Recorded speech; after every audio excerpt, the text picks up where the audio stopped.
اب محمد تو جا رہے ہیں صلی اللہ علیہ وسلم، یہ پروسیس آگے کون جاری رکھے گا؟ نبی تو کوئی آنا نہیں۔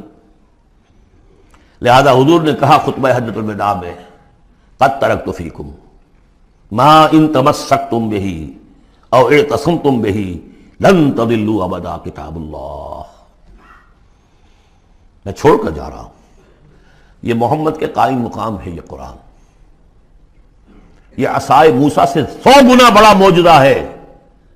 عصائے موسیٰ صرف موسیٰ کے ہاتھ میں تھا تو معجزہ تھا، بعد میں تو وہ لٹھیا کی لٹھیا ہے، اور کیا ہے، پڑا ہوگا کسی ٹرنک کے اندر، شاید ہو اب بھی، جیسے کہ کہتے ہیں یہودی ہے لاٹھی ہے، اب وہ سانپ تو نہیں بنے گا کسی کے لیے۔ یہ معجزہ ہے جو ہر ایک کے ہاتھ میں آ سکتا ہے، بشرطے کہ اس کا حق پہچانے، اس کا حق ادا کرے، اس کی قدر و قیمت کو جانے۔ افبہذا الحدیث انتم مدہنون وتجعلون رزقکم انکم تکذبون، اس کے ساتھ تمہارا یہ معاملہ ہے، یہ مداہنت ہے۔ دنیا بھر کی زبانیں سیکھ لو، دنیا بھر کے علوم سیکھ لو، اتنی عربی نہیں کہ قرآن مجید کو براہ راست سمجھ سکو۔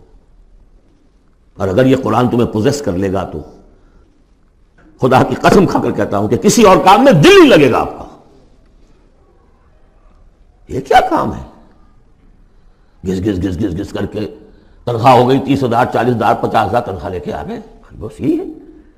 Were you created for that؟ ابراہیم بن ادہم کا آپ نے سنا ہوگا نام، بادشاہ تھے کسی علاقے کے، شکار پر گئے ہوئے تھے، تو وہاں کہیں آواز انہیں سنائی دی، کسی فرشتے کی تھی یا یہ کہ خود ان کے اپنے دل کی آواز تھی، یا ابراہیم لہذا خلقت ام لہذا امرت، اے ابراہیم سوچو، کیا اس کام کے لیے تمہیں پیدا کیا گیا تھا؟ کیا تم اس کام کے لیے پیدا کیے گئے تھے اور تمہیں اس کام کا حکم ہوا تھا شکار کرو جا کر؟ بس وہی سے کایا پلٹ ہوئی۔ تو سوچنے کی بات ہے۔ اب ترتیب بتا رہا تھا اصل میں، ورنہ بات لمبی ہو جائے گی، کہ اب یہ قرآن کے بارے میں تمہارا طرز عمل کیا ہوگا۔ تصویر دکھائی جا رہی ہے، پھر سابقہ امت کی، انہیں بھی ہم نے دی تھی کتاب تورات۔ مثل الذین حملوا التوراۃ ثم لم يحملوها كمثل الحمار يحمل اسفارا، مثال ان لوگوں کی جو حامل تورات بنائے گئے پھر وہ اس کے حامل ثابت نہ ہوئے۔ اور حمل میں خاص ایک بات ہے، حمال کسے کہتے ہیں؟ بوجھ اٹھا کر ایک جگہ سے دوسری جگہ لے کر جانا، حمال اسے کہتے ہیں۔ اسر اور حمل میں نے فرق بتایا تھا آپ کو سورہ بقرہ جب پڑھ رہے تھے آخری کا، کہ اسر وہ بوجھ ہے جس کے نیچے انسان دب کر رہ جائے، چل نہ سکے، اسر ہے، اور حمل وہ ہے جس کو لے کر چل سکے۔